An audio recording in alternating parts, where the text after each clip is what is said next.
ঢাকা বিশ্ববিদ্যালয়ের চারুকলাকে বলছি, আপনাদের গুটিবাজি কিন্তু আমরা বুঝি যে আপনারা এইখানে বৈশা কলকাতার পলিটিক্স করেন, দিল্লির পলিটিক্স করেন।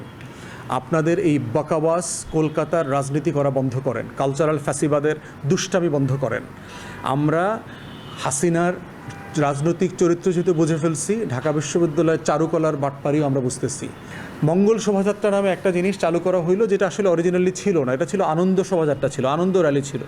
আপনি বৈশাখের র্যালি করেন না, সিম্পলি নববর্ষের র্যালি বলে একটা র্যালি করেন না, সবাই দেখবেন সেখানে আসবে। কিন্তু যখনই আপনি মঙ্গলের আশ্রয় নেওয়ার প্রশ্ন আসবে, আপনি যখন সূর্যোদয়ের সাথে সাথে সূর্য দেবতার পূজা করে তাকে ওয়েলকাম করে গান গাইবেন, এইটা অনেকের কাছে ভালো লাগবে না, এটা বাঙালি মুসলমানের কাছে ভালো লাগবে না। এর মানে সে এইটা না যে সে বাংলা নববর্ষের বিপক্ষের লোক। এই সিম্পল জিনিসগুলো, এই কালচারাল ফ্যাসিবাদ আমাদেরকে সার্বজনীন আকারে চাপিয়ে দেওয়ার চেষ্টা করা হয়েছে।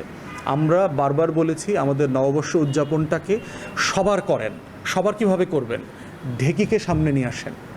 ঢেকিতে পার পেরে, আমরা ছোটোবেলায় পার পেরেছি না? ওটা ঢেকি মুসলমানের বাড়িতেও ছিল, হিন্দুর বাড়িতেও ছিল। আপনি গ্রামের এই চৈত্র বৈশাখের সব শাকসবজিকে নিয়ে আসেন।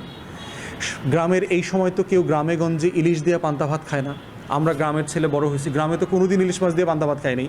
পান্তা ভাত খায় মানুষ মরিচ পোড়া দিয়ে, কাঁচামরিচ দিয়ে খায়, আলু ভর্তা দিয়ে খায়, ডিম ভাজি দিয়ে খায়। অতএব এই শহরের এই ধরনের ফাতরামি ফাইজলামি বন্ধ করেন। এগুলো নাই তো গ্রামে। আপনি যদি এটা আমার আচরণকে, আমার ট্র্যাডিশনকে, আমার ঐতিহ্যকে তুলে ধরতে চান, এটা সত্যতার সাথে করেন। এটাকে বাকাবাস করছেন কেন?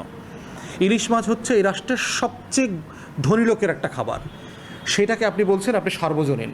তাহলে ওই দিক থেকে আপনি একটা অন্য ধর্মের পূজনীয় জিনিস চাপিয়ে দিচ্ছেন। ইলিশ মাছ খাওয়ানোর না, আপনি একটা বুর্জুয়া ধনী লোকের প্র্যাকটিসকে গরিব মধ্যবিত্তের উপর চাপিয়ে দিচ্ছেন।